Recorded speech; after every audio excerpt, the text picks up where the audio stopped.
Hello!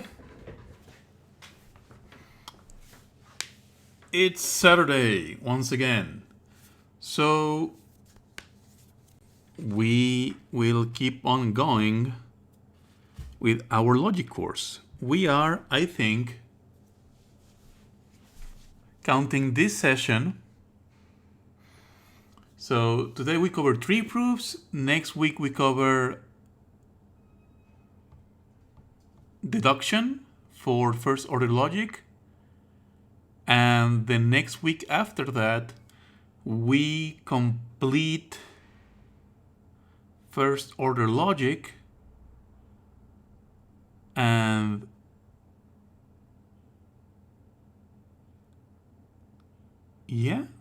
we will go into the very basics of set theory.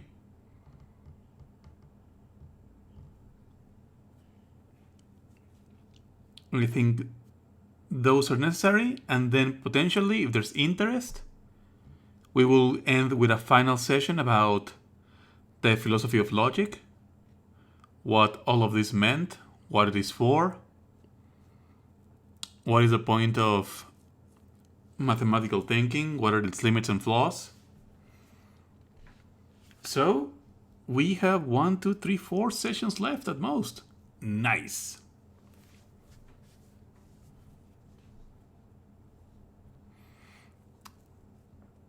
But yeah, before we can go to the end, a little recap.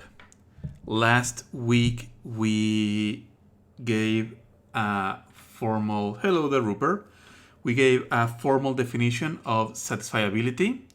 So we basically lay down the rules of how we are going to interpret the formula for predicate logic, also known as first order logic. We have seen that we are going to interpret predicate logic through the use of, to be redundant, interpretations and models. And those interpretations are going to be defined through sets, ordered n tuples, functions, and sequences that cover all possible arbitrary assignments of variables into constants. So any one specific set of sets that is an interpretation, well, that is one interpretation among many, and if that specific interpretation makes all of the formulas in a set of formula true, then we call that interpretation a model for the set of formulas. In most cases, we use gamma. Brush up on meta theorem and 3 proofs. Nice. Yeah. We won't need to use the meta theorem for now, but I'm glad that you touch up on 3 proofs. So we have been analyzing formulas and doing exercises through arbitrary finite interpretations and models. And those, while useful to present the concept to new people, so they're useful in a didactic way,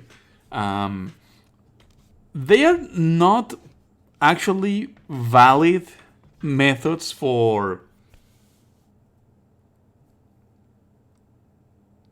providing models. They are not rigorous enough, and they do not have like the characteristic infinite amount of elements in the domain that we need. So we're going to see our first formal valid method for evaluating formulas in predicate logic. It's fine. Look. It's like riding a bicycle with training wheels. And if there's any more people from LATAM in the bots, or people who enjoy 31 minutos, today we're going to take away the training wheels of our bicycles. Así que ahora sí es genial, inmortal. Ya no existen las rueditas. Sorry, I had to.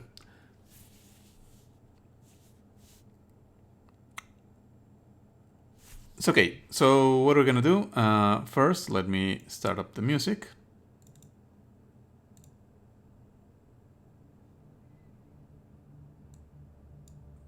Please chat, tell me if the music is okay. So we're gonna start exactly where we left off by introducing the rules and mentioning the rules that we already had for propositional logic. So we ended up last week. Good. Thanks, Rupert.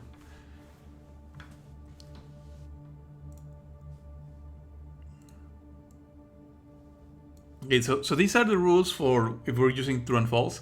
I don't like using true and false. I prefer using the unsigned methods. Why?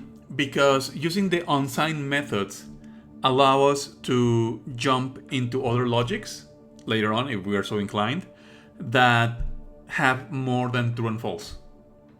For example, inductive logics, or which ones, or yeah, just logical systems with more than two values. Some have like true, false, and non-determined. Some have true, false, and paradox. So the true and false schema is fine, I guess, but it's easier to get used to this one, and that allows you to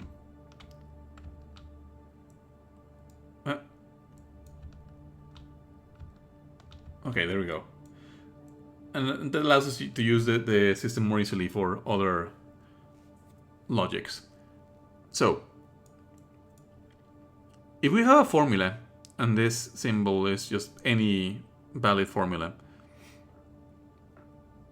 such that there is a variable bound to this quantifier, just a quick reminder, a variable is bound to a quantifier when two things happen. One, there is a quantifier that precedes the formula. So in this case, this formula, this is a meta variable, it's any formula, and this is a quantifier that precedes the formula such that it is the topmost logical connective for this formula. So that's the one requirement. And the other requirement is that the variable, this Boolean pick phi, because it sounds like f and it sounds like formula, likely yes, but it wasn't Smulian. Like, this was convention before him. But not for long, by the way. Like, I wish to remind viewers that all of this stuff was invented. And I know some people don't like me saying invented. Some people would prefer me saying discovered, but philosophical dispute. Let me see. Smulian, when was Raymond Smulian born? 1919.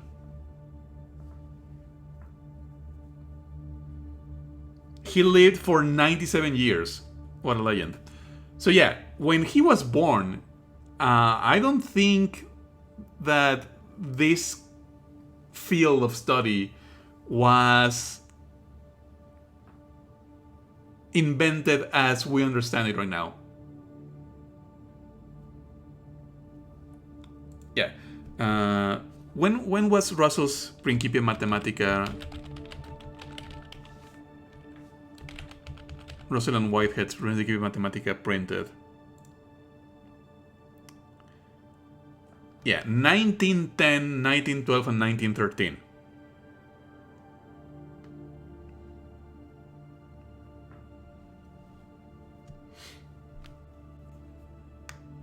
Not yet. No. A little earlier. than the 30s.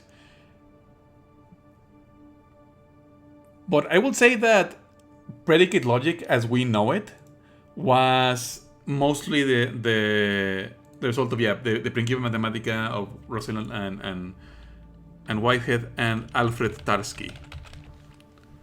Let me check when Alfred Tarski made the model theory.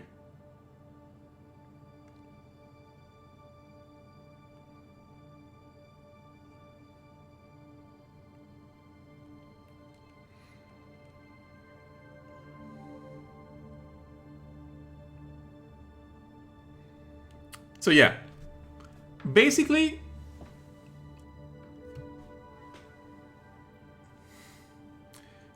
late 1920s.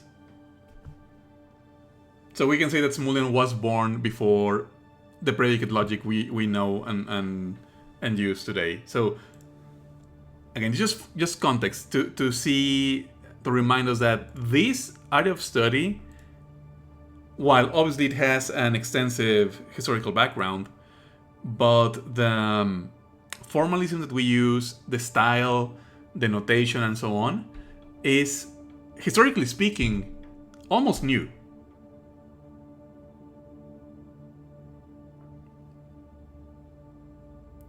We can say it's basically 100 years old at this point. So when Smullyan was born and he studied all this, it was basically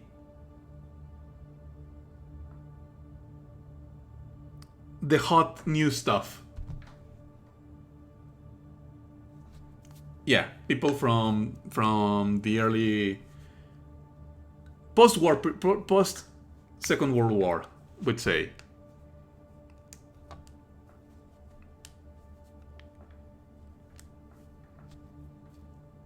Or as we prefer to call it, the Great Patriotic War.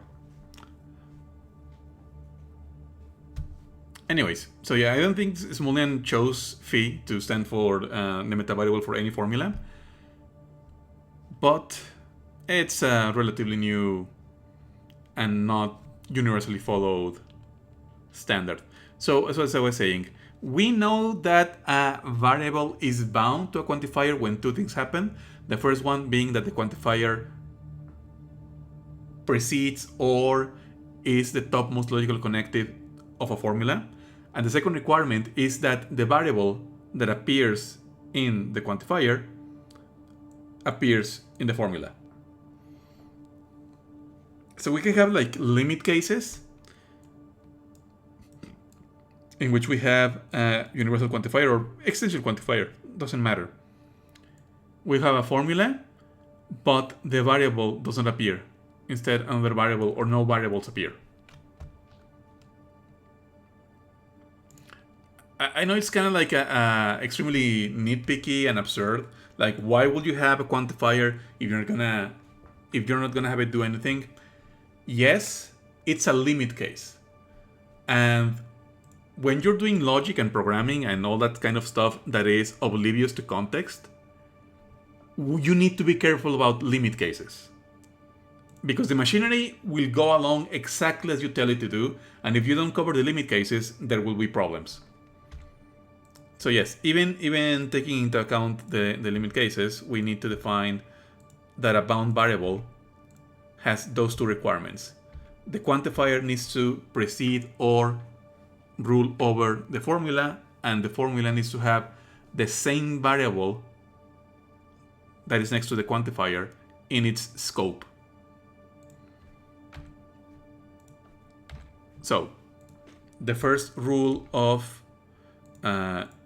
3 proofs is that when we have a universal quantifier ruling over a variable, then we can pick a parameter or constant. We have been calling them constants in this course. We can call them parameters if we want to, but the standard is variables and constants, because that way you can tell right away what is the difference between both. A variable is variable, a constant is constant, A variable changes, a constant does not. Oh. So what we do when we find a formula whose main connective is a universal quantifier, we take the formula, remove the quantifier, and we create an instance. I'm going to put it in chat. Instance.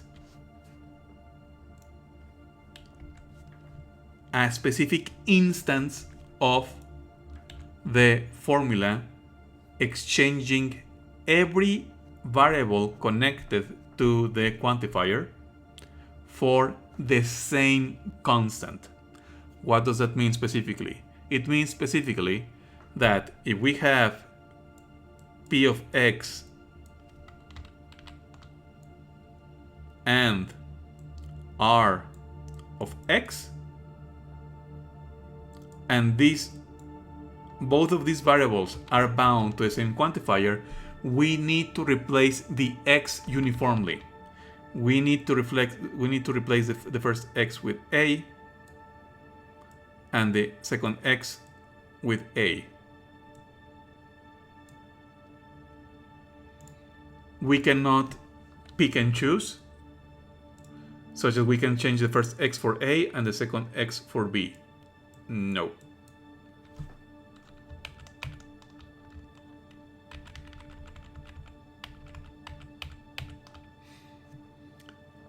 We can create an instance with any constant as long as we obey those rules.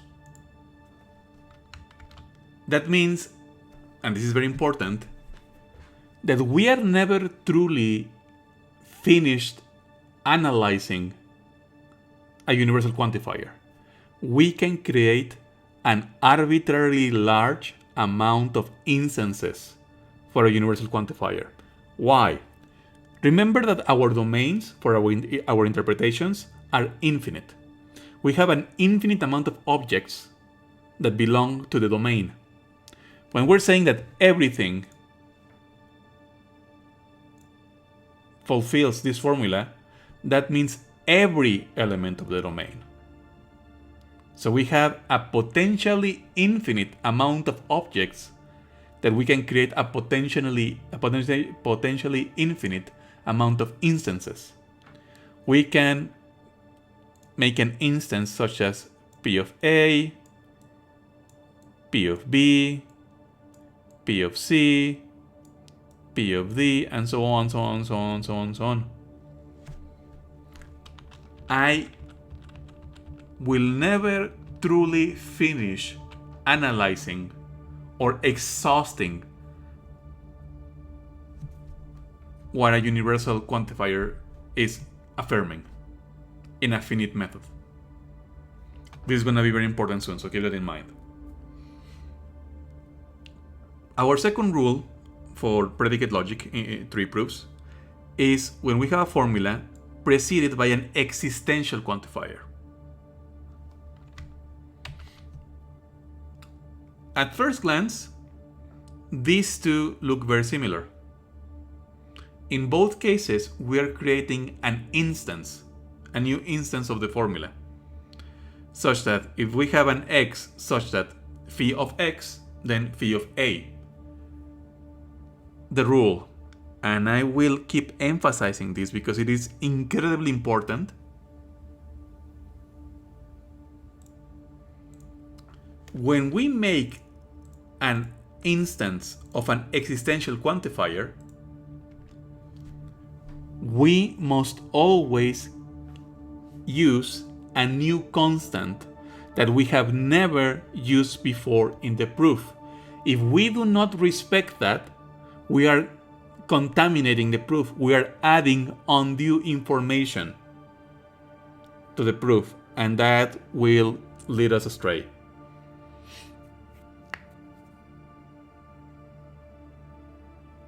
From an information perspective, if we know that someone has a property, whatever property that may be, the barest minimum guarantee is that there is one object with that property.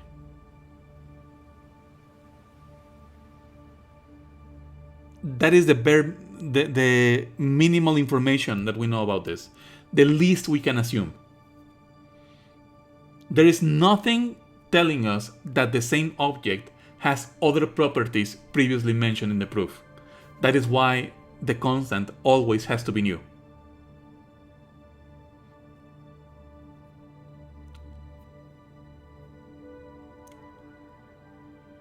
Much like the previous rule, we can create as many instances of an existential quantifier that we need, as long as we follow the rule that no two instances or more share the same constant. So we can make an instance of P of A as long as P is new, and we can create another instance of P of B as long as B is new from the same existential quantifier. So we could also create an infinite amount of instances from an existential quantifier if we want, even though that may be counterintuitive. The existential quantifier tells us at least one object has this property. At least one. We don't know how many. The bare minimum is that one has it, but we don't know for sure that only one has it. Knowing for sure that only one has it is extra information that the existential quantifier does not give us.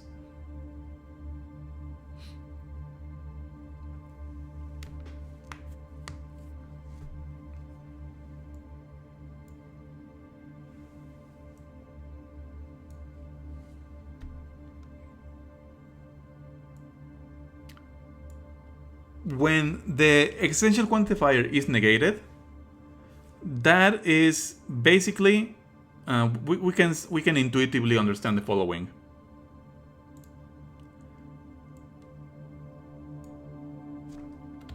Okay, an existential that is negated is equivalent to a universal negating. If I am saying it is not the case that at least one has a property, that is the same as saying every object does not have the property. They are both two different ways of saying no one. It is not true that at least one has it. It is true that everyone does not have it.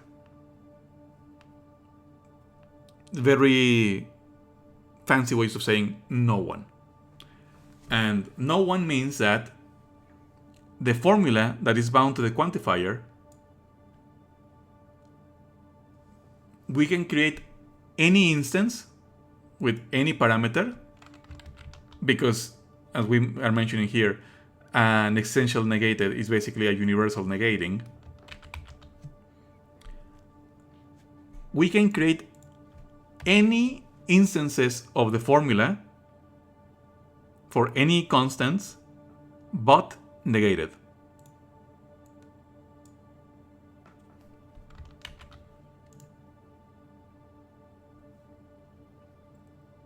And in a very symmetric case, a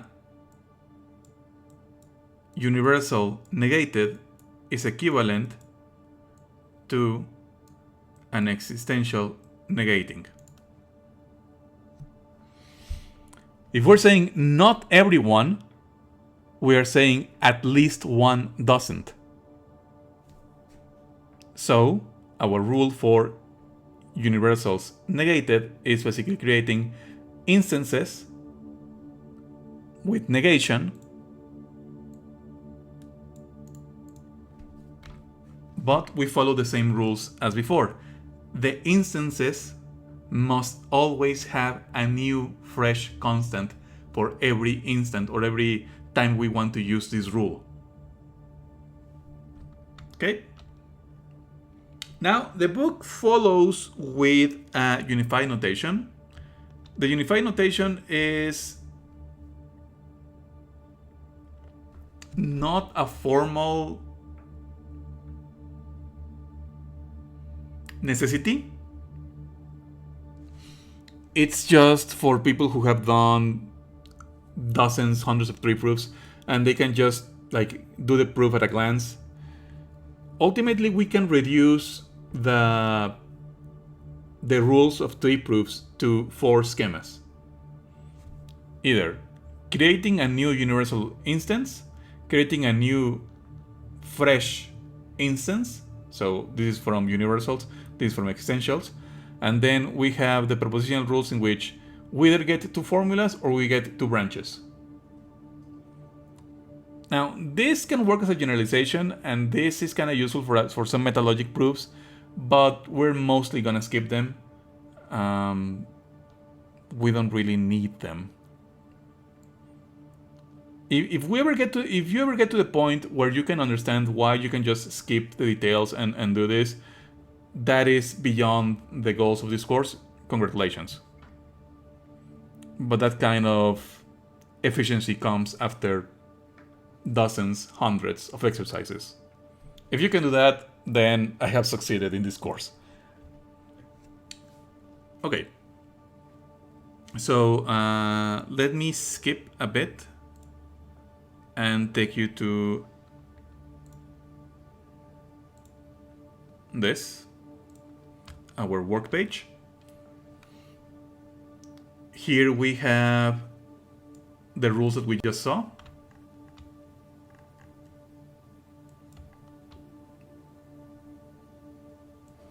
And here we have our rules for propositional logic. We're missing the biconditional, but I mean, we have 2 ways of dealing with the biconditional. We can either make 2 branches and say both are true, both are false, or we can break the biconditional into 2 conditionals. We have seen that in previous videos.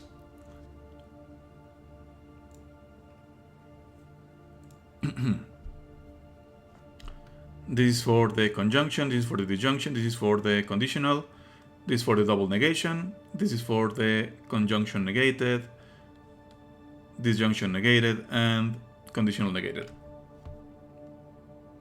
Now, here's an example of a tree proof, a very simple tree proof that's gonna come up later as an exercise. This tree proof is quite simple. It does not even branch. Let's start by going with the premise. What are we trying to prove? We're trying to prove that for everything, if everything is P, then everything is P. Well, that sounds like a tautology to me. If everything is P, then indeed everything is P. Wow. But let's prove it.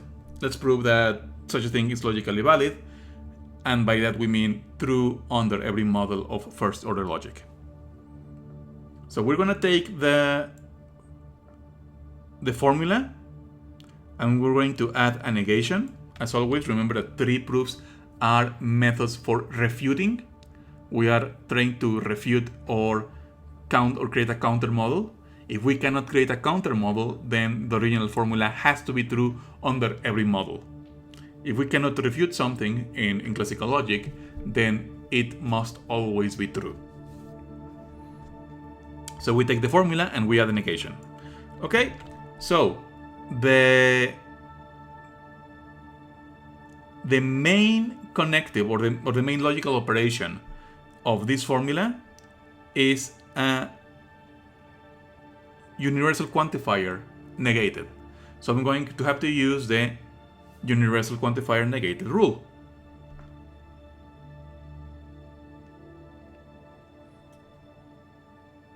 That rule tells me I can create an instance of the formula as long as the constant is new. Okay, so far I only have the formula at 1. There are no constants, so any constant I pick is valid, is fresh. So not very imaginatively, I chose A as my fresh new constant.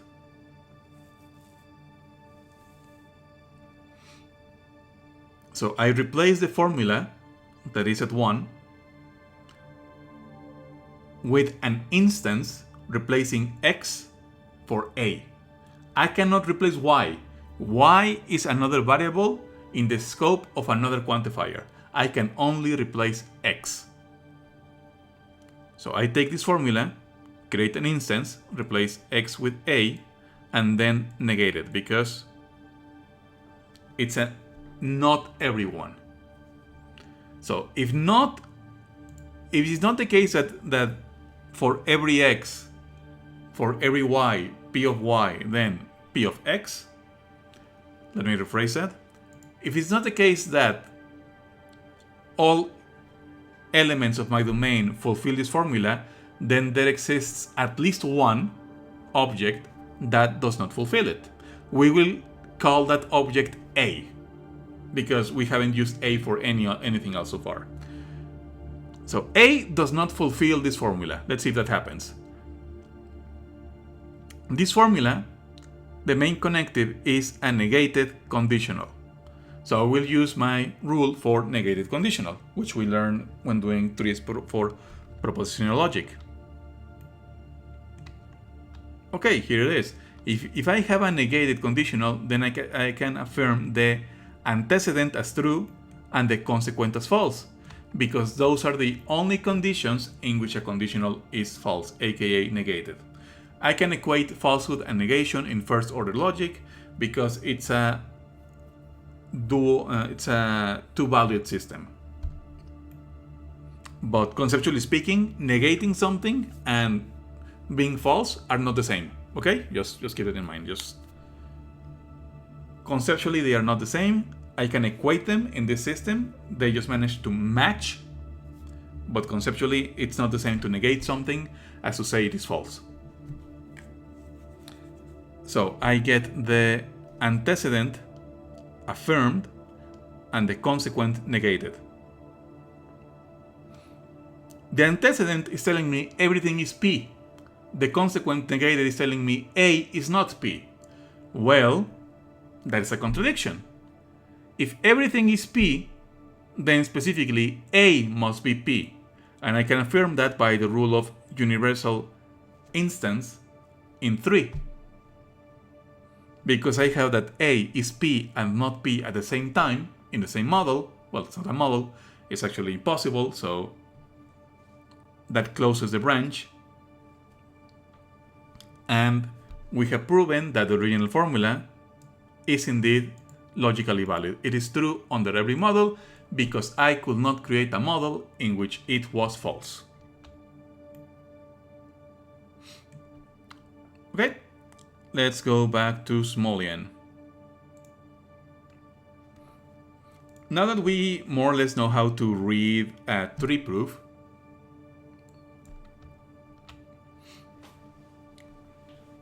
I will walk you all through this step by step.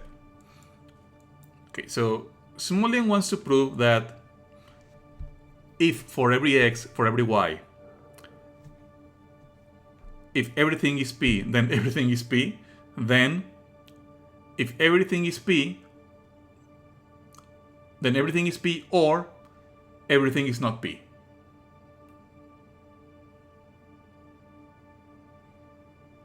We have previously mentioned that this is a tautology. Is it a tautology? Let me think. No, it's not.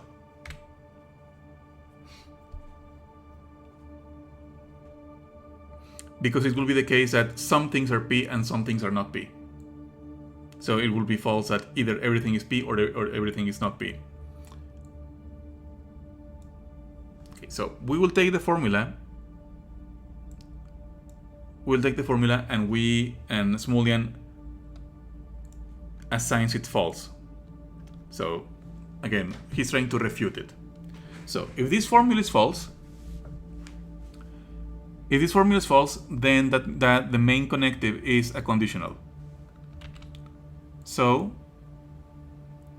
the antecedent has to be true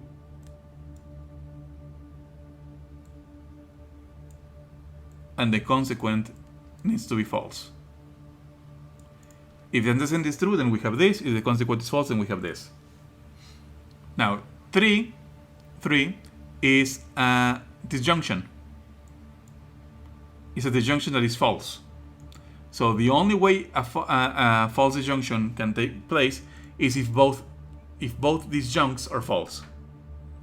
So then Smulian affirms the falsehood of the first disjunct and then the falsehood of the second disjunct. Again, by 3. Here it is where it gets somewhat interesting. In 4, we have a universal that is false. So not everyone is P. So far, we have not used any constants. So by 4, Smulian is going to say, okay, if not everyone is P, then at least something is not P, or it's false that is P, A.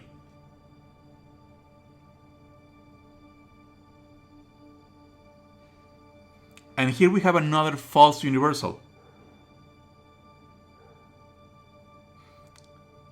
Not everything is not P. Which means, okay, at least A is not in P and B is not in P. And because this is a false negation is true. See, this is another reason why I prefer the unsigned method, because a double negation is easier to understand.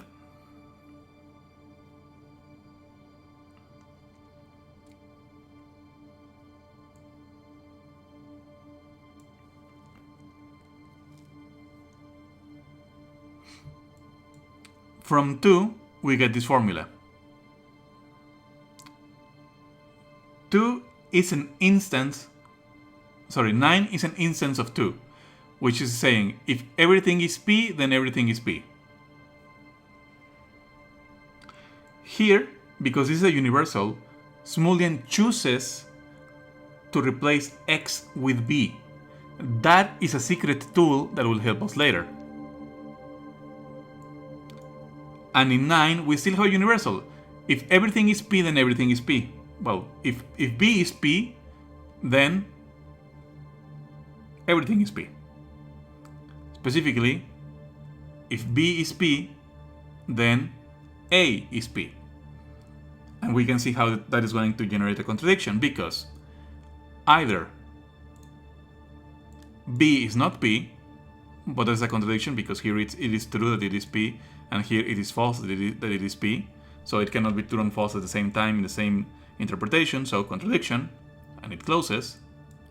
Or it is true that A is P, but in 6 we have that A is not in P, and here we have that it is, so another contradiction. Let us see the discussion that Smulian has. In line 7, in accordance with rule D, I could not use the parameter A a second time, so I had to take a new parameter, B. See? 7 is both 4 and 5 are false universals. So they function like existentials that are negating. Something is not of the property. First, we create an instance with A, then we create an instance with B. We cannot choose A at this point because that will be breaking our rule that we need to use a new constant. It had to be P. It had to be B, sorry. Now, in line 9, how did I know that I had best to use the parameter B rather than A or some other parameter or constant? I knew because I informally went through a proof in my mind before I made the tableau, and then I made the tableau accordingly. This sounds like a very innocuous statement, but it's actually very important. It means that Smulian is not computing when he's doing this proof. He did not follow a computable process. He's not following an algorithm.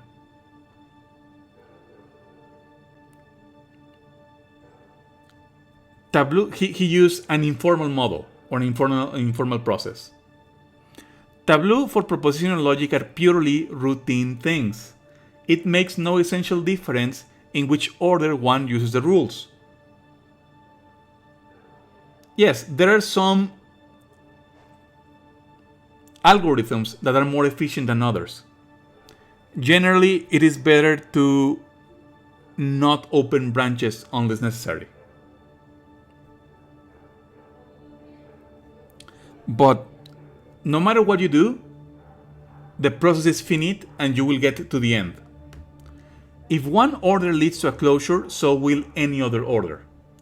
But, and this is very important, with first order Tableau, the situation is entirely different. For one thing, in constructing a tableau for propositional logic, if one does not repeat any formula, the tableau must terminate in a finite number of steps. Whereas, in a first order tableau, the process can go on indefinitely because when we use a universal formula, we can add to our tableau the formula A or B or C or D with no limit to the number of the parameters we can use. That is what I meant when I said that we are never done analyzing a universal quantifier. We can always create a newer instance, and there's no limit to the number of instances or constants you can use. However, if one does not do things in the right order, the tableau might run on forever without ever closing, even though the tableau could be closed by proceeding in a different order. When Smulian says the tableau might run on forever, he is not being metaphorical or exaggerating. He's literally meaning forever. And this can create several catastrophic things. For example, if we are caught in an endless loop, we may think that we have a model or a valid interpretation where in fact we're just not doing the process correctly. We may have a false positive. And that is very, very bad. Because if we let even one false positive through, the entirety of predicate logic collapses. Remember when we went over completeness and correctness for propositional logic? That is at stake. If there's even one flaw, we cannot claim that our system is complete and correct. So we cannot tolerate even one false positive. It will be catastrophic for an entire system.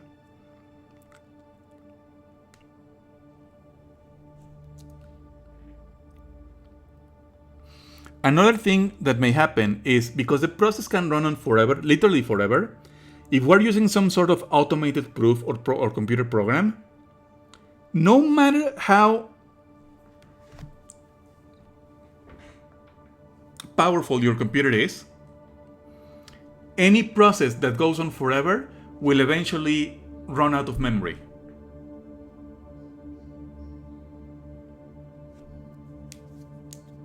You can crash any computer system, no matter how powerful it is, with a badly programmed algorithm.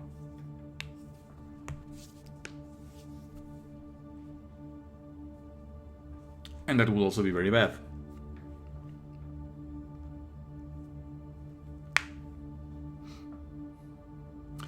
You might wonder if there could be some systematic procedure which, if followed, will guarantee closure if closure is possible. In fact, there is. Yay! And we will consider one in the next section. Following the procedure is purely mechanical. It will be easy to program a computer to do it. I, in fact, have done so.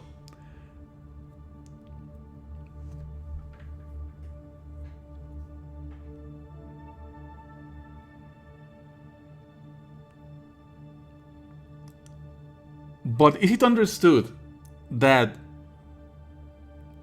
it is much more difficult to make a valid algorithm for a system in which you can have processes that can run on forever than compared to propositional 3 proofs, which no matter what you do will eventually close? As long as that threat, so to speak, is understood and respected, we can go on.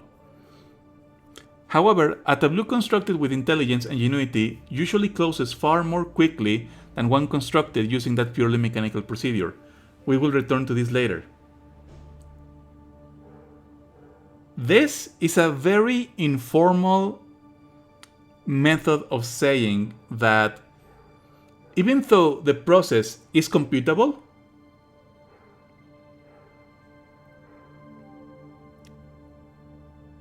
it is far more complex than 3 proofs for propositional logic. So there's some basic intuitions if anyone is interested in getting into computational complexity theory. Meanwhile, here are some strategic points that should be helpful. At any stage of the construction of a first-order tableau, it is wise to use all unused A's and B's before gammas and deltas. Alphas and betas before gammas and deltas. What does that mean? It means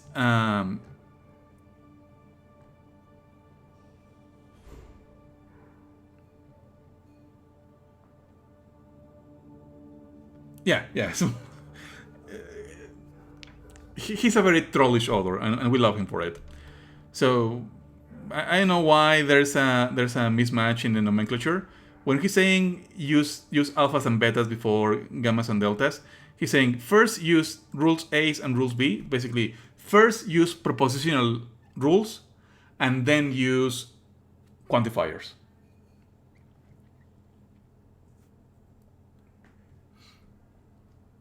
Then use any available deltas, but not more than once, as I have already advised.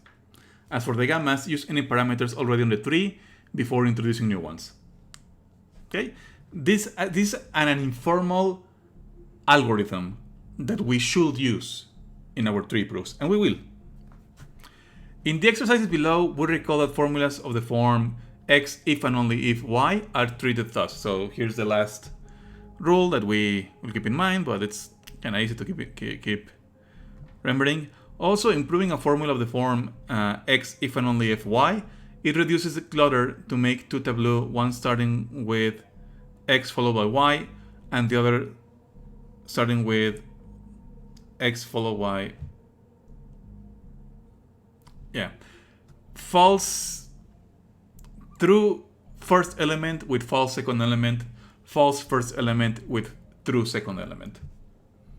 So basically we can split a biconditional into, surprise, 2 conditionals. And here is the exercises that we will use, we will do, and we have in our worksheet. So I have already done the first one. That's like our introduction. So we can get started to reading a 3 proof that is easier on the eyes.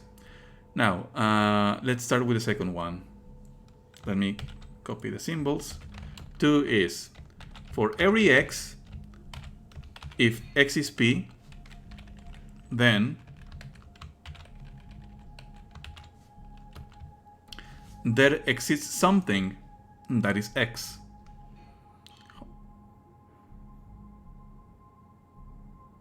The Greek letters are just meant to show the order of variables, right?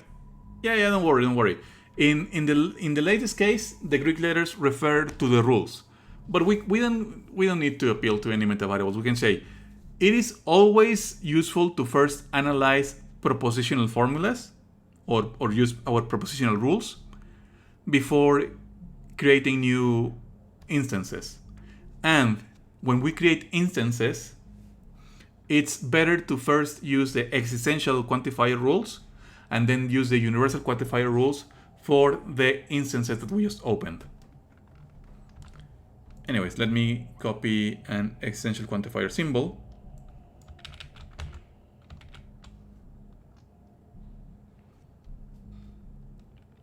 So if everything is P, then there exists something that is P. Intuitively, is this formula valid or non-valid? We'll start, of course, by taking the formula and negating it. We justify this by saying it's a premise. Now, I only have one formula. Not a lot I can do. I have a universal quantifier negated. So I need to create an instance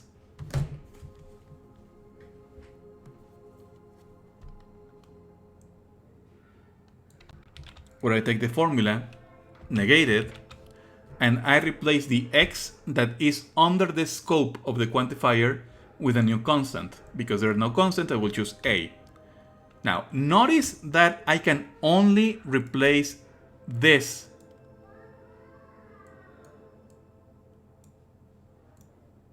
I can only replace the first appearance of x. Even though this is the same variable, this x is within the scope of this quantifier.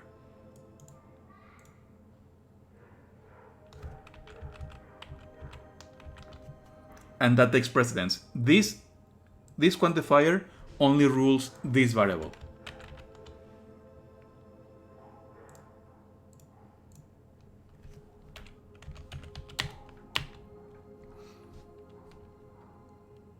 But parentheses over this because the negation applies to the conditional. Okay, so I will justify this by the rule of negation of the universal of 1. Now I have a conditional negated, so I should probably analyze that. A conditional negated tells me to affirm the antecedent and to negate the consequent. Oops. It's not the quantifier that's closest, it's the quantifier that has the most dominant scope.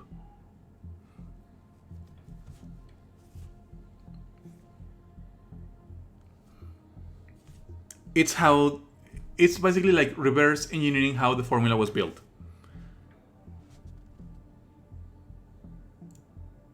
So in order to build this formula, in order to build this quantifier, you first needed this formula. In order to build this formula, you needed p of x, and you needed there exists an x such as p of x. And in order to create this, there exists an x such as p of x, you needed another p of x. So in order to build that formula, you first go this. Okay, first I need a term. This, remember, is a term, not a formula, because it has a free variable. Well, I need to this term, I will stick this quantifier.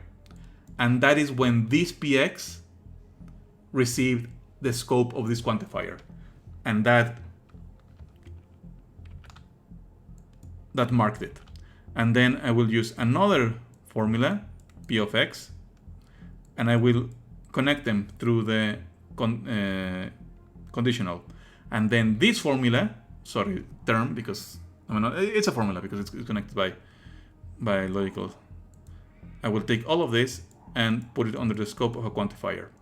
Now are there any free variables? Yes, this is a free variable. So this free variable goes to this quantifier. This is not a free variable. This one is bound already. So because there exists an x such as p of x already has a bound variable. It's not a free variable. Yep. Cool. Thanks for the questions. They help me a lot. They tell me what I need to explain further. So this, I know that is the case because of the negated conditional at 2, and likewise here, negated conditional at 2.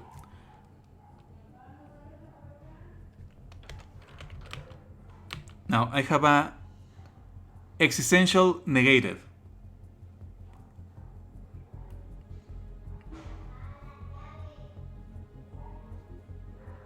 That tells me that it is false that there exists something that is a P. Well, or another way of saying nothing is P. But I have claimed that something is P. A is P. But I can say that nothing is P, particularly A, because of 4. So, because of a negative existential at 4, I can create the formula at 5, and this, well, closes.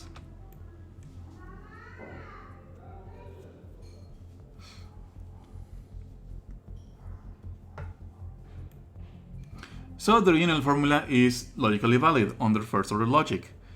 There's lots of people who don't like this though. If everything is P, then there exists something that is P. That's weird, huh? Because this formula is true, again, on virtue of the fact that our domains are not empty. We presuppose the existence of at least one thing.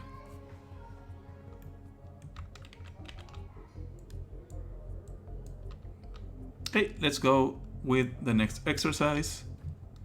The next exercise is C. Oh, look, I've been doing a mess of things. This is A, this is B, C.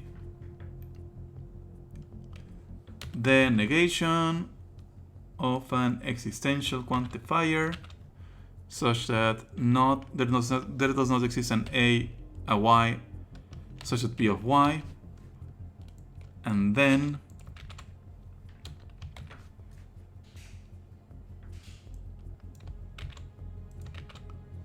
for everything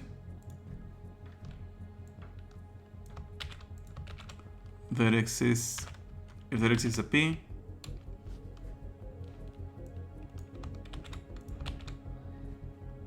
then P of Y. Basically saying, if nothing is P, then for everything, if there is a P, everything is P, which is obviously going to be true. And logically valid, because if nothing is P, nothing has the property, then if something were to have the property, everything will have the property, because we will be in a contradiction. We're saying, well, if nothing flies and everything flies, then everything flies and nothing matters, because contradiction. So we will proceed with our tree proof. Hopefully this time there will be branches. Now I'm going to take this entire formula and I'm going to negate it. It may feel at first glance that this formula is a negation, but no, because this negation only applies to this. The main connective of the formula is this conditional. So we need to put all of that in parentheses and put a negation to the conditional.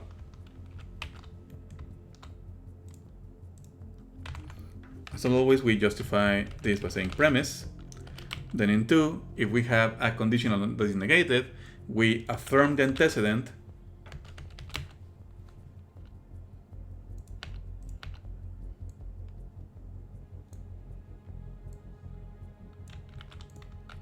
and we negate the consequent. This is because of a negated conditional at 1. Likewise, negated conditional at 1.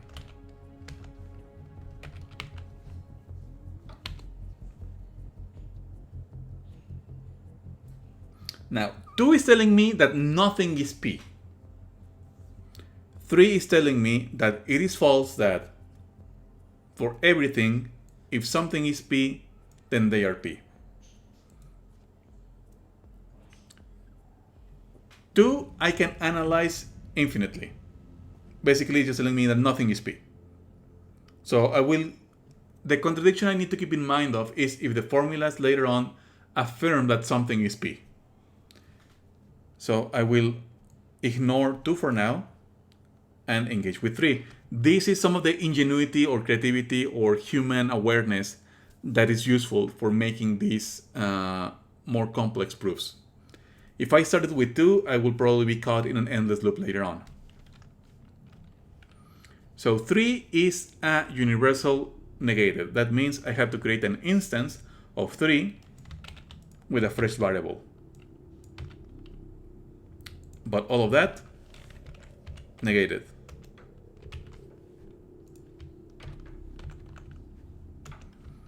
This is because the negation of a universal in 3.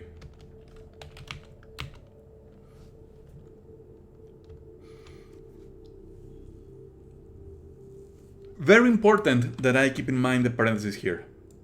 Because again, I don't want to deny this. I want to deny the entire formula. And the entire formula is conditional.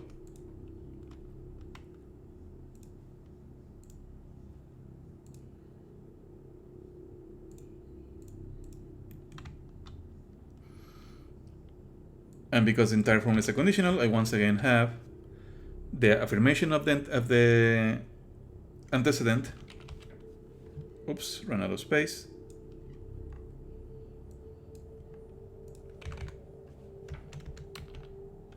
And the negation of the consequent. I have this because of the negation of the conditional of 4. Negation of the conditional of 4.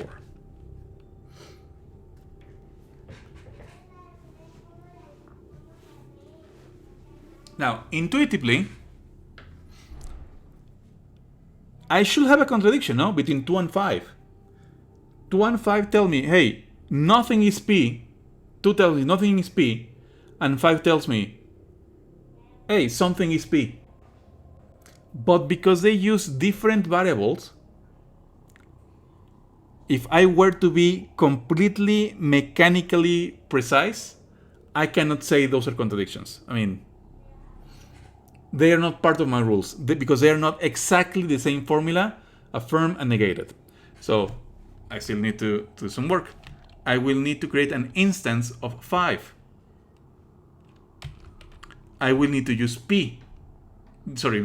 Why? Because A is already used, so I need to create a new constant.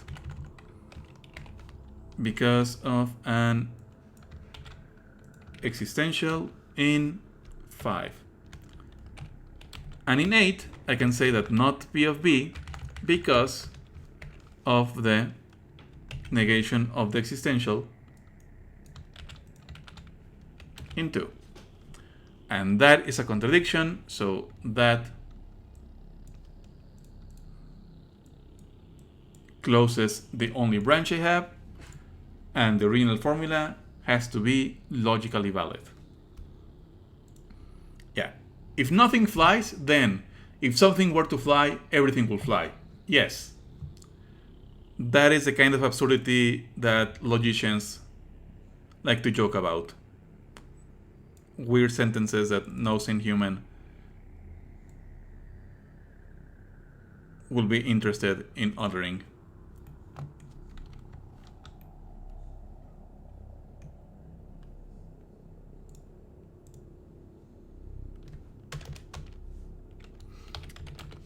D. What is D? Let's go.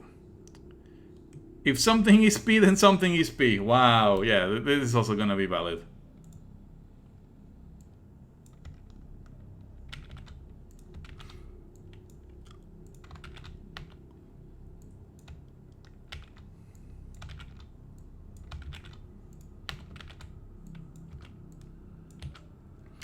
This exercise pairs nicely with the previous one because this somewhat informal proof that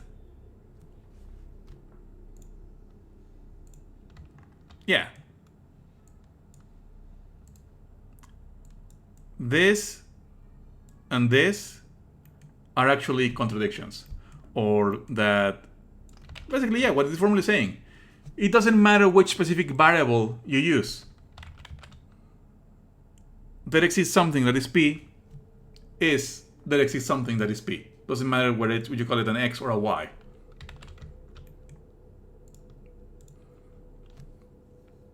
So it sounds silly, but it's something that's going to be very useful to prove. So as always, mechanically, I take the formula, put it in parentheses, and negate it. The contradiction is glaring and it's going to appear right away. Basically, I'm saying, okay, something is p because of conditional negation of 1. But also, nothing is p.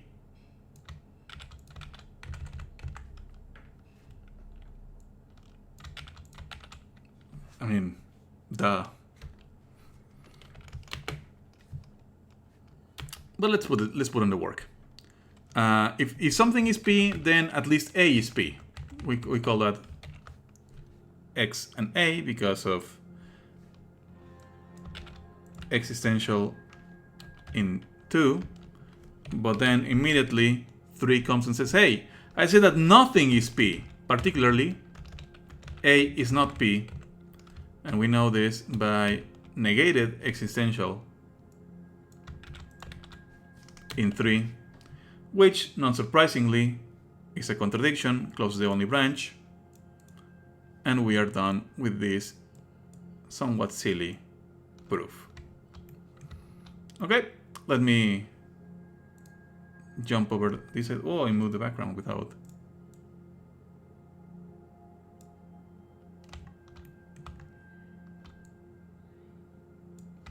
Sorry, the OCD goblins are gonna get me.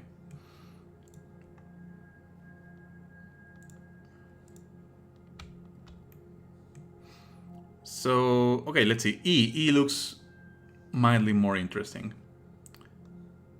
I'm gonna need universal quantifiers. Okay, so E tells me if everything is x, if everything is p, and everything is q, if and only if, let me copy the if and only if symbol from my set of logical symbols. Oops. If everything is p and everything is q, that is true if and only if everything is at the same time p and q. Basically, we're going to prove that the universal quantifier can be distributed over the conjunction. This is called distribution.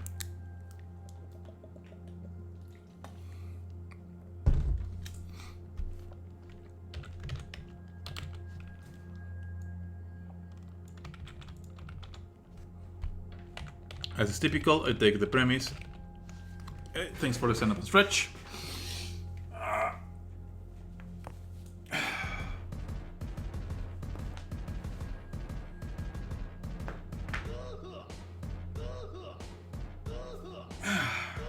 Okay, democratically elected squat break.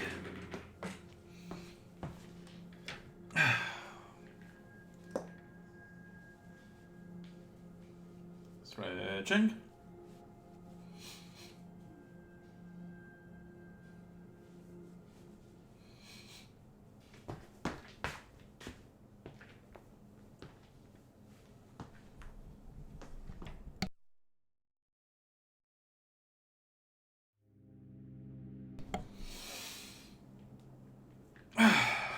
Okay. Everyone in chat and everyone watching the VOD, Please join us. It's good. It oxygenates your brain. Make sure you stretch first. Knees all loosened up. And 1, 2, 3, 4, 5, 6, 7, 8, 9, 10.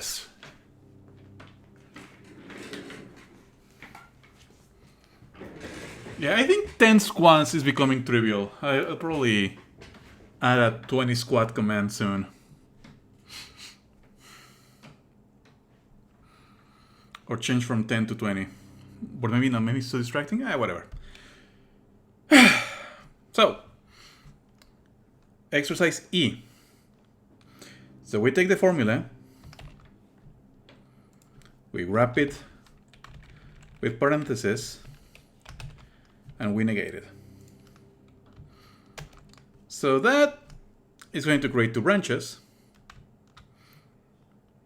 So I'm going to basically do the following. I'm going to split the proof into 2 parts for increased legibility. So 3.2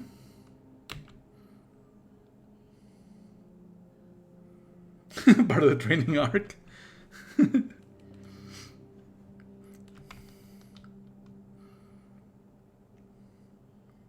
So the first subproof is going to be true false. So I take the first formula,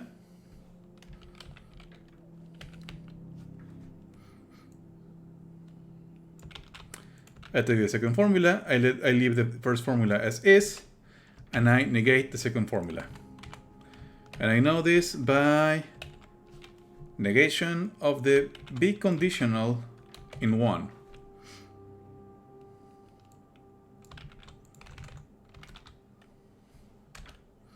(8.4). Okay, so I have a universal negated and I have a conjunction. Smulian told us to first use the propositional rules before the quantification rules. So we're going to analyze 2 first. If a conjunction is true, both formulas are true. That means everything is P and everything is Q. We know this because the conjunction of 8.2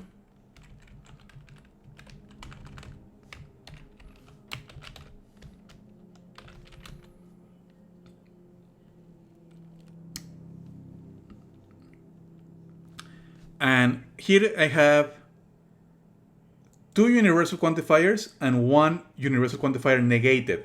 That, remember, functions as an existential quantifier negating. So let's start with 3, because 3 is the only one that forces us to open a new constant. As is going to become obvious, the first constant we open is almost always going to be A. The second constant we open is almost always going to be B, and so on and so on. Because that way we can trace the order of the formulas in the alphabet with which one is the first, second, and third, and so on instance. We know this because of a negated universal in 8.3. No. Smulian uses this up pointing triangle for the yeah, I understand. It's okay. So the conjunction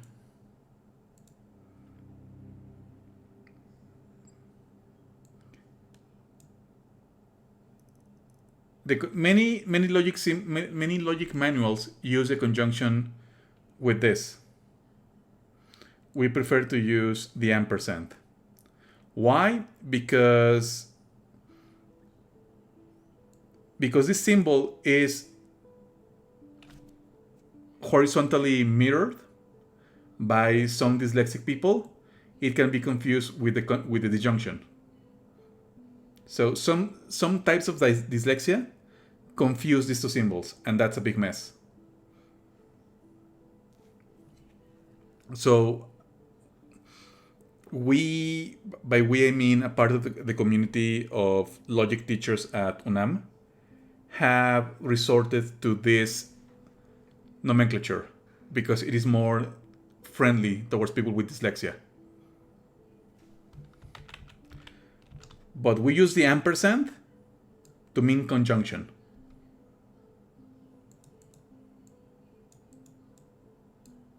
And Smulian uses the up pointing. It's fine, it's fine. Don't worry about it. Yeah, Smulian uses the up pointing triangle. We use the ampersand. And implication, I mean material implication, we use this. Or we also use the arrow, the pointing arrow. This is material implication. And then there is logical implication, for which we use this symbol.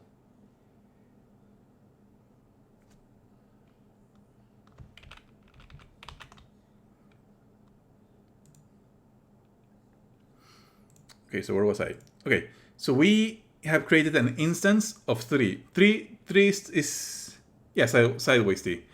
3 is telling us not everything is both P and Q. So particularly A is not P and Q.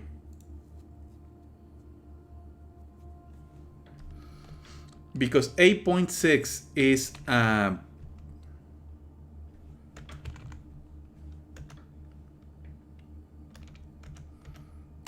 negated conjunction, it's going to create a branch.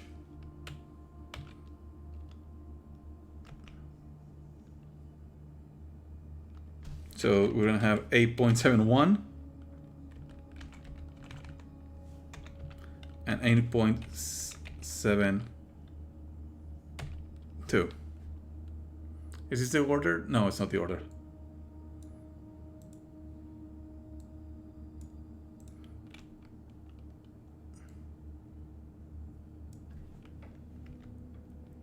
Okay, so this is going to be 8.7 and this is going to be B.7. So it's going to be as pretty, but whatever. We prefer being technically correct over pretty. So this is going to branch, and we have either not P of A or not Q of A.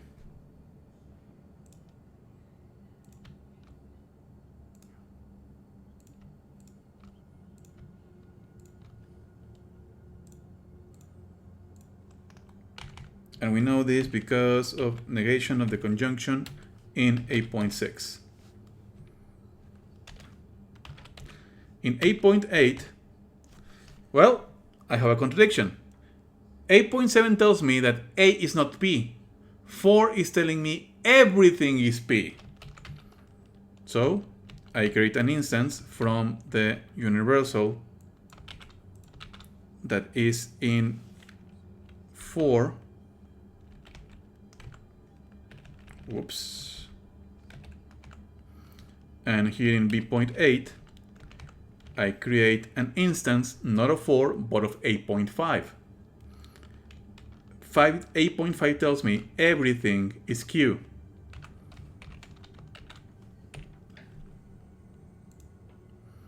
And here, thankfully, the first half of my proof is closed. This is a contradiction, closes. This is a contradiction, closes. But I am not done, because that is only the case in which the first element is true and the second element is false. Now I need to open another branch, C.2, in which I assume that the first element of the B-conditional in 1 is the false one, and the other element of the B-conditional is correct. So same rule here.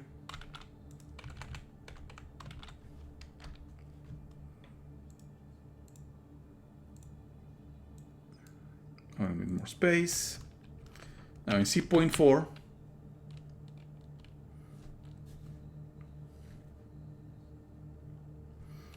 I'm going to have to immediately open a branch because I only have a universal quantifier and a negated conjunction. So I'm going to open the first branch in which not everything is P, and the second branch at T.4 in which not everything is Q. This is because of the negation of the conjunction at C.2.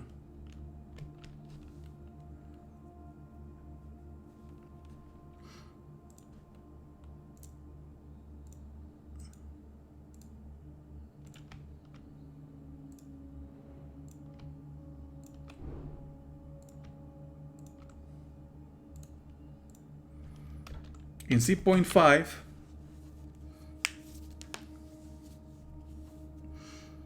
I can only analyze C.3 and C.4. C.3 is a universal, so I can make any instance of it I want. C.4 is a negated universal, so I need to create a new instance. Remember, this is an existential negating, so I will say that no, not P of A. By the rule of negated universal at C.4.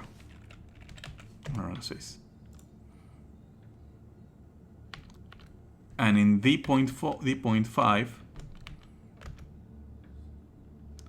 it's basically the same, but instead of P, it's going to be Q. And instead of C4, it's going to be D4. In C.6, I will now create an instance of C.3 for A, and I can use A because this is coming from a universal, which means everyone. So this formula is saying everything is both P and Q at the same time. 5 is telling me, no, A is not P. That is going to be a contradiction. And I can do this by the universal that is in C.3, and in D.6 I'm gonna do exactly the same.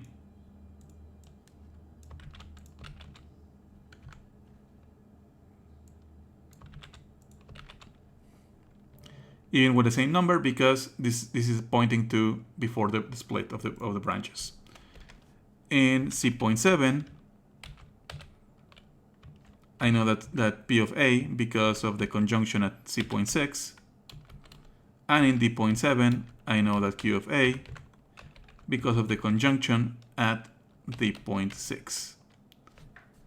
And I'm done. C.5 and C.7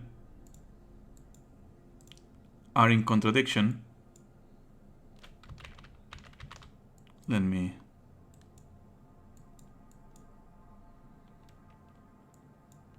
D.5 and D.7 are in contradiction. Getting a bad antibiotic headache, but if there's homework, I will do it and keep up exercising. Thank you as always, Prof. Yeah, don't worry about it. Sorry that you had to take antibiotics. That sounds like a nasty infection. And yes, there will be homework, and the homework will be this. Not surprisingly, 3 proofs.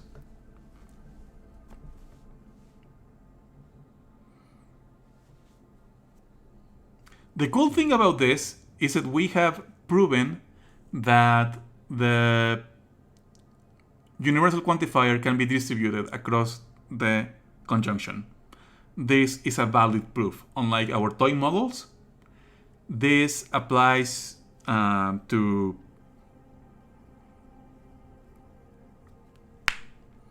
the entirety of first order logic and counts as a respectable, valid proof. So we can take this, and once we go over to deduction for predicate logic, this can be one of our rules. We have already proven it. Hey there, Setter. Nice to know you're hanging out here.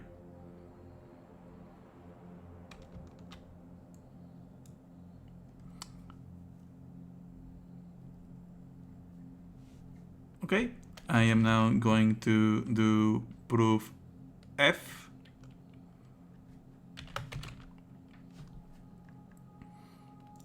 Proof F is, I'm always in the shadows.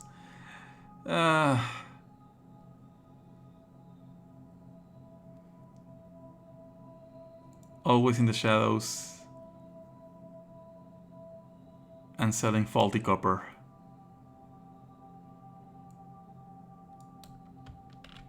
And doing Eurobeat multi-track drifting in the streets. So this is a distribution, but this one only goes one way. So for if every x p of x, disjunction, let me copy the disjunction symbol.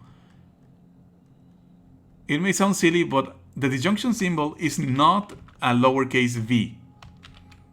It's its own symbol. So if everything is P and everything is Q, then everything is P or Q. Do I have any conditionals here? No.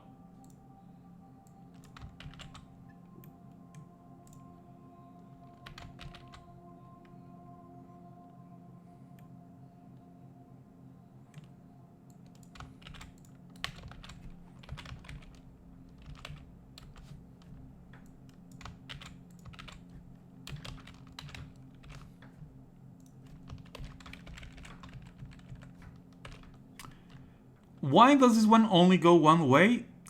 Let me provide a simple explanation. If everything is P or everything is Q, that tells us a lot of information. Even though I cannot sleep because of my moral dilemma, I work for a company that exploits my own people on a regular basis, whilst also exploiting its workers to the point where they literally give you an excuse to cut your pay. Should I quit my job or sabotage it? For legal reasons, I will not tell you to sabotage it. For legal reasons, I will not tell you to look for compromising information about your boss and his possible mistresses. Okay? You should not look into the office computers and try to find any incriminating evidence about the marital abuse that your boss most definitely does not commit. And you should not look to get a considerable cash payout because of that, okay? Don't do that. Just be a good worker and don't complain.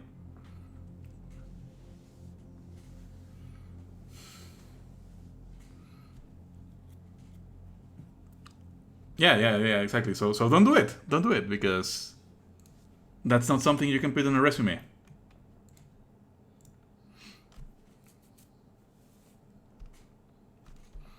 Okay, the explanation. The explanation is that if I have everything, so this one's telling me either everything is P or everything is Q. So imagine once again our toy model. 1, 2, 3. I should probably use. Oh, it's basically the same. Oh, that's because I'm using the.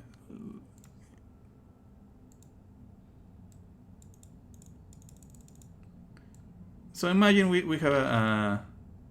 Oh God, I like it even more. I like it. Sorry, I guess I just like chunky pixels. Never mind. Okay, so let's draw an actual curly braces. 1, 2, 3. Toy model. So this is our domain, or universal set. This formula is telling me either everything is P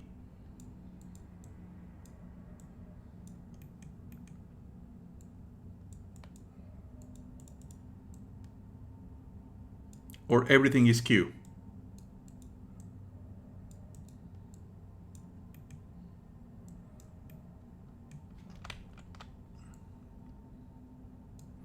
So either one of these two states of things, either everything is P or everything is Q.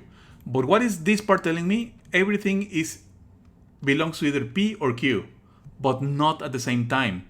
So this formula can be made true if P only has 1 and 2 and Q only has 3. The first part is telling me strictly either everything is P and everything is Q. The second part is telling me everything in the model is in P or in Q, such that if you put P and Q together,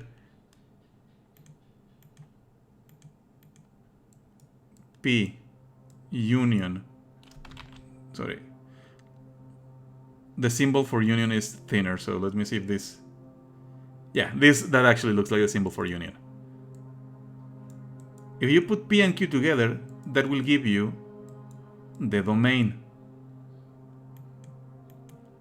But the first part is telling me either P is equal to the domain or Q is equal to the domain. These formulas are not the same. These formulas imply this. Because obviously, if P is a domain, then P union anything is going to be the domain.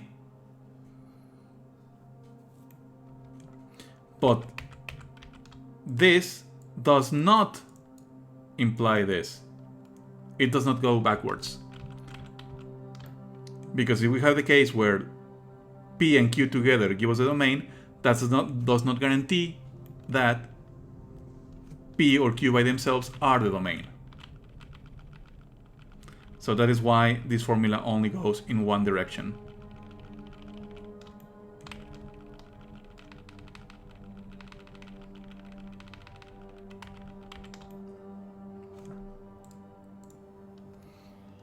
So we start with 1.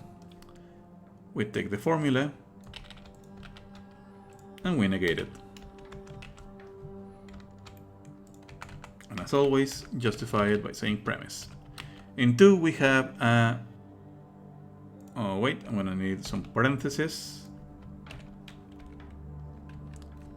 In 2, because it's a negation of a conditional, as always, I affirm the antecedent and negate the consequent.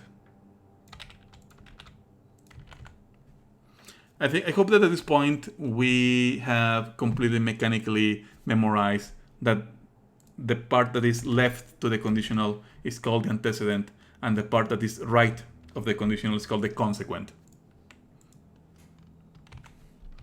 I know this because of the negation of the conditional at... Whoops.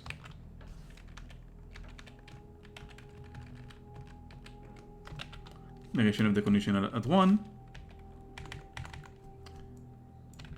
Same here.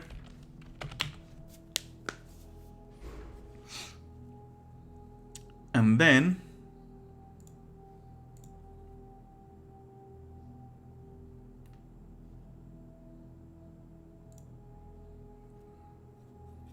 I have a disjunction and I have a negated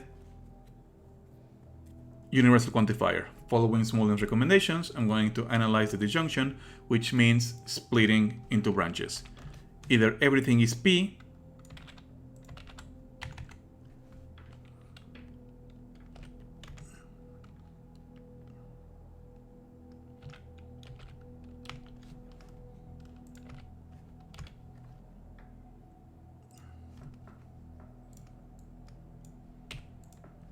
or everything is Q.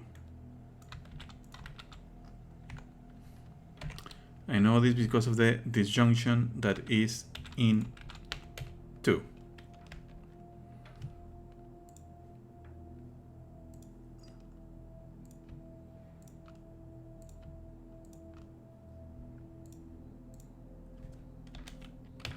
Over at the A branch,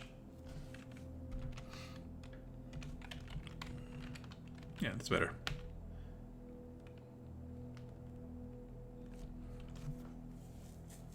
I have a universal quantifier and a universal quantifier negated. So, following Smolian's rules, I should probably do an instance of this one first, because this one forces me to open a new constant. So if I open this first and got P of A, I will need to open this with P of B, which will create unnecessary steps. So an instance of 3, but it needs to be negated. And over at the B branch, I will do exactly the same. I know this because of the negation of a universal in 3. The negation of a universal in 3. In 8.6, given that I have a disjunction negated, that means I can get either disjunct negated. I only want P. So negated disjunction in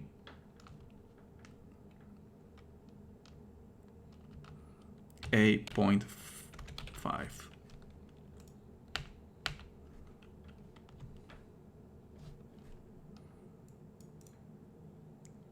Over at the B side, I will do exactly the same, except it's P, and instead of P, I'm going to focus on Q.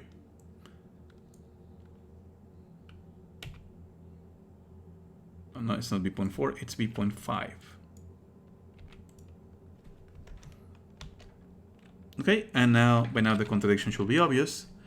If everything is P, how can A not be P? So by 8.4, by the universal that is in 8.4, I know that this formula is telling me everything is P. And in B.7, it's the same, but with Q. Everything is Q. And that is a neat, tidied up contradiction. Whoops, contradictions go in red.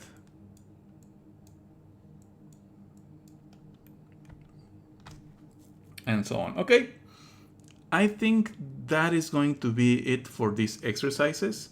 I hope that by the repetition, I have laid down enough of an examples to get people watching this or the VOD to get them working. There is only one more thing I want to show first. Oops, not that.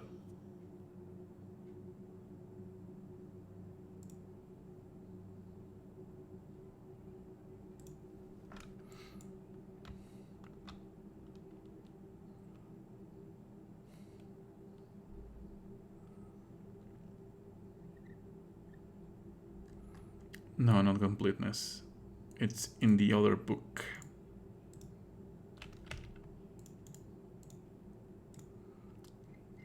Not the book by Smolian, but the one by Mendelssohn. Okay, so just preparing the notions of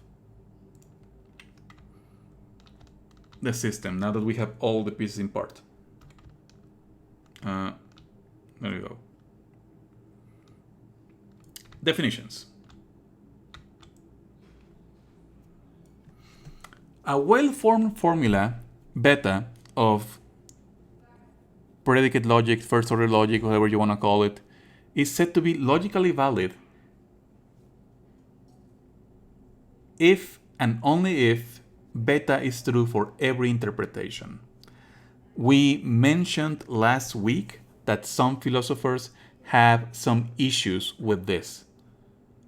Not the definition by itself, but the fact that some philosophers and some logicians don't like the requirement that every interpretation needs to have at least one object. Some philosophers and some logicians think that the requirement for an object to exist is not a purely logical concern. They think that is metaphysics, and some philosophers and some logicians don't like that, or don't like that they are mixed.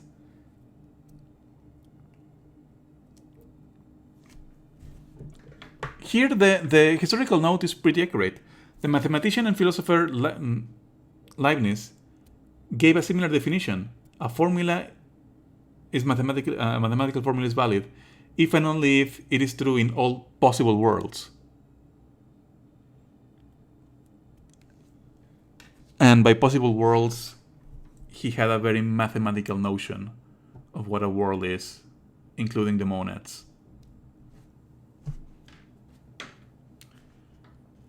A formula is said to be satisfiable if and only if there is an interpretation for which the formula is satisfied by at least one sequence. This is what we saw at the end of last session. Our formal notion of interpretation and model requires those infinite sequences of the elements of the domain. So if there is at least one arbitrary sequence that satisfies the formula, three variables and all, then the formula is satisfiable. It is obvious that a formula is logically valid if and only if not the formula is not satisfiable, and B satisfiable if and only if not B is not logically valid. It may not be as obvious to everyone at home. The reason why the author mentions this is the change between logically valid and not satisfiable.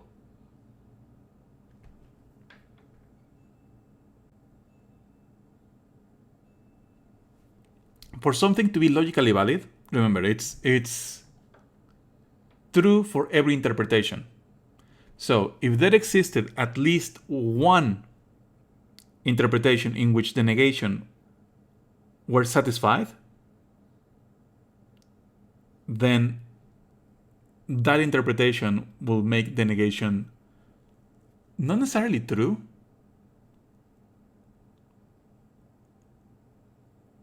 but it would make the formula be not satisfied and therefore not true for that interpretation. So if you are not satisfied in at least one sequence, that means you are not true. Not satisfied in at least one means not true.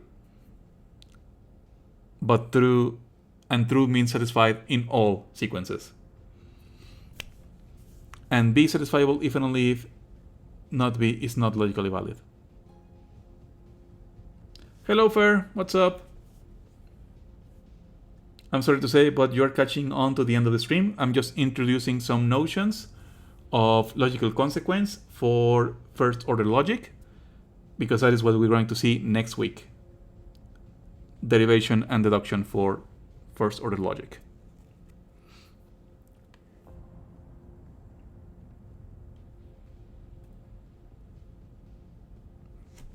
If not B were logically valid, that means that not B is true under every interpretation, which will mean that there is not a single sequence in which B will be satisfiable. Again, yeah, that's obvious now that we fully express the idea. If B is a closed, well-formed formula, that means without free variables, then we know that B is either true or false for any given interpretation, because that is, B is satisfied by all sequences or by none. Therefore, if B is closed, then B is satisfiable if and only if B is true for some interpretation.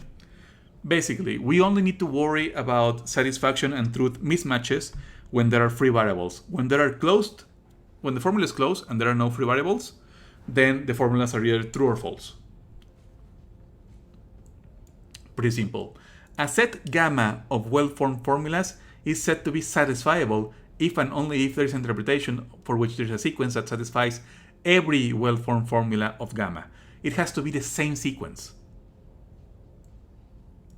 So it's not the case that one sequence, if gamma has three formulas, and one sequence makes the first one true, the second sequence makes the second one true, and a third sequence makes the third one true, but not all of them at the same time, that is not satisfaction for the set. The set has to be satisfied by the same sequence for all formulas of the set. It is impossible for both a well-formed formula B and its negation to be logically valid. That means our system, first-order logic, is simply correct. Yay!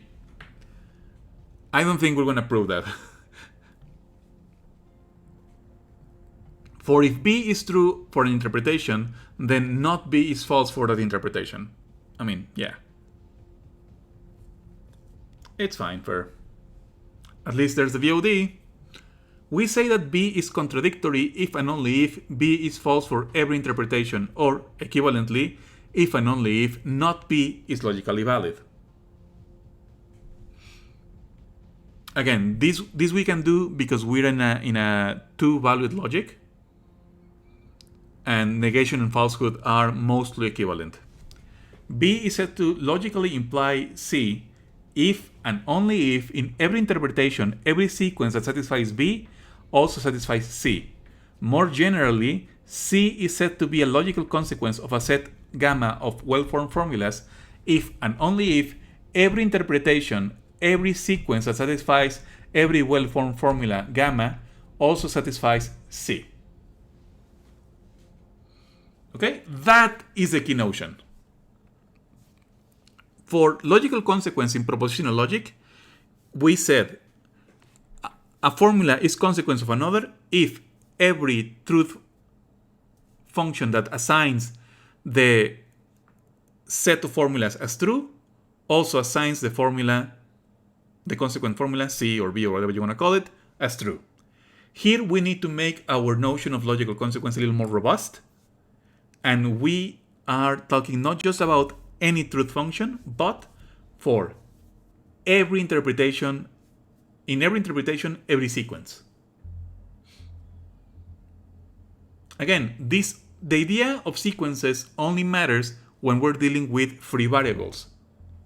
If the formulas are closed, or we only entertain closed formulas, the notion of logical consequence is very much similar to the one of propositional logic.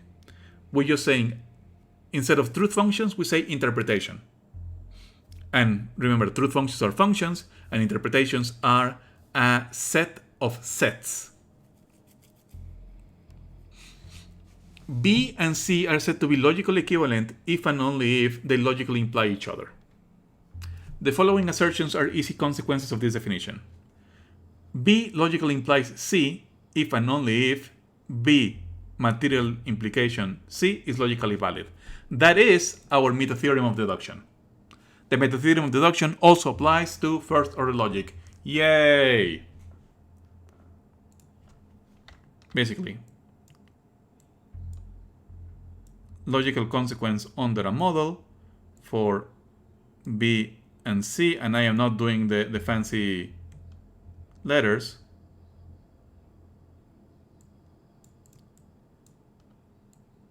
If and only if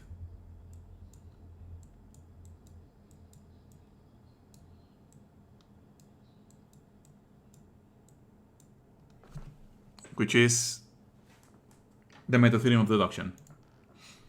B and C are logically equivalent if and only if B, if and only if, is logically valid, which is which follows from the first. Okay, I'm gonna like spell it out if necessary, but it's just B logically implies C, and C logically implies B under a model if and only if under a model B if and only if C can be proven. If B logically implies C and B is true in a given interpretation, then so is C. This may sound silly or obvious, but the idea is that B can logically imply C based on pure sequences or pure satisfiability. And this is just a way to get to truth when relevant. If C is a logical consequence of a set gamma of well-formed formulas and all well-formed formulas in gamma are true in a given interpretation, then so is C. 4 is just a generalization of 3. So, as we can see, the notion of logical consequence for first-order logic is very similar to that of propositional logic. The only difference is that we have to make these caveats for the cases with satisfaction, aka the cases with free variables. But for the most part, we're not going to deal with free variables.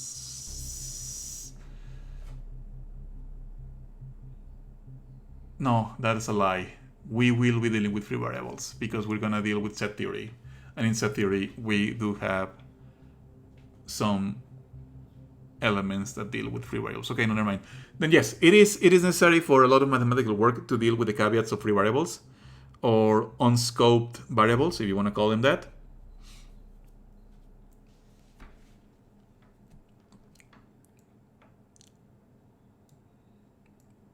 But yeah, the difference is just taking into account the notion of satisfiability. And satisfiability is just that for an arbitrary sequence in one specific interpretation, the formula can be fulfilled. So, a tiny bit more granular than just truth functions. Okay, so as homework, I will assign some formulas for people to do, very much like these ones. In fact, we haven't proven G and H. Those are going to be in the homework. And the rules and all of the materials in the homework will be in the Discord if you want to join. Like, I know most streamers, most PNG2 will say, hey, join my Discord for movie nights, for personal chats. And my way of enticing people is, hey, have some homework. But whatever. Some people like doing homework. At least I hope. So, I think that is it for tonight. We are reaching the 2-hour mark. That is a pretty good job. I think we do have enough people for a raid today.